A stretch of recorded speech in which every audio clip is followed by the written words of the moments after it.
কুমিল্লার ১৪গ্রাম উপজেলার ১৫০ শয্যা বিশিষ্ট সরকারি হাসপাতাল যেন দালালে ভরা। দৈনন্দিন দূর দূরান্ত থেকে আসা অসহায় রোগীদের দুর্বলতার সুযোগ নিয়ে তাদেরকে ভালো ডাক্তারের কথা বলে চেক আপ করার জন্য নিয়ে যায় বিভিন্ন বেসরকারি হাসপাতালগুলো। তেমনই একটি চিত্র চোখে আসে আলোকিত ১৪গ্রাম স্টাফ রিপোর্টারদের হাতে। দেখা যায় ১৪গ্রাম শ্রীপুর মজুমদার বাড়ির জাকের হোসেন নামের এক লোক, সে ভুল তথ্য দিয়ে একজন মুমূর্ষু রোগীকে নিয়ে যাচ্ছিলেন ১৪গ্রাম নাস ফার্স্ট কেয়ার হাসপাতালে। আপনার আত্মীয় উনি? আপনি সরকারি হাসপাতালের রোগী, আপনি এখানে কেন আছেন? আপনাকে কোন ডাক্তারের অধীনে আছে? আপনি ৫ নম্বর রুমের কোনো দায়িত্ব সরকারি হাসপাতালে আপনার দায়িত্বে আছেন? আপনি তো সবসময় এখান থেকে এগুলোই করেন।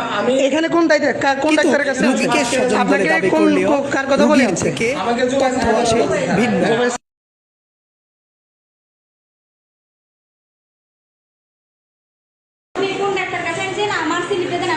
হ্যাঁ দেন, আপনি ওনার স্লিপ কেন নিছেন? দেন আমার স্লিপ কো? ও হ্যাঁ, ওনার স্লিপ আপনার কাছে কেন? কেন? এই তো উনি তো বলতেছে স্লিপ না না, আপনি ওনার স্লিপ কেন নিছেন? আপনি ওনার স্লিপ আপনি কেন নিছেন? আমি তো এখানে ফালাই দিয়েছি। না কেন আপনি ফালাবেন? ফোন দিয়েছে যে আমাকে স্যার কেন? এটার পারমিশন দিয়েছেন কিনা আপনি আমাকে বলেন। ঠিক আছে, আপনি বলেন আপনি পারমিশন দিয়েছেন কিনা। সেখানে থাকা চিকিৎসক আপনাদের কোনো পারমিশন আছে ভাই? আহমেদ বলেন, লোকের সাথে আমার কোনো সম্পর্ক নেই।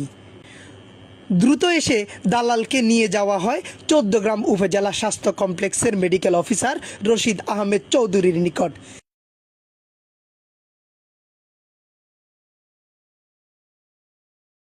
উত্তর দেন, আপনি সরকারি হাসপাতাল কি করেন? ফোন দিয়েছিল স্যার, আমি এই জন্য নিয়ে এসেছি। স্থানীয় হুমকি দেখাচ্ছে।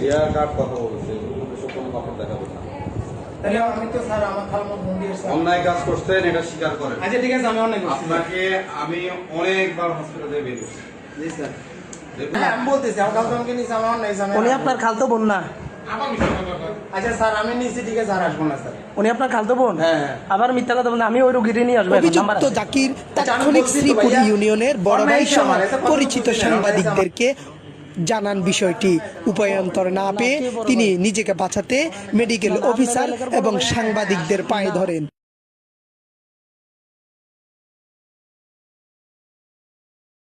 কেউ যদি সরকারি রোগীকে বাইরের কোনো ডায়াগনস্টিক বা ক্লিনিকে নিয়ে যায়, আইনত অপরাধ।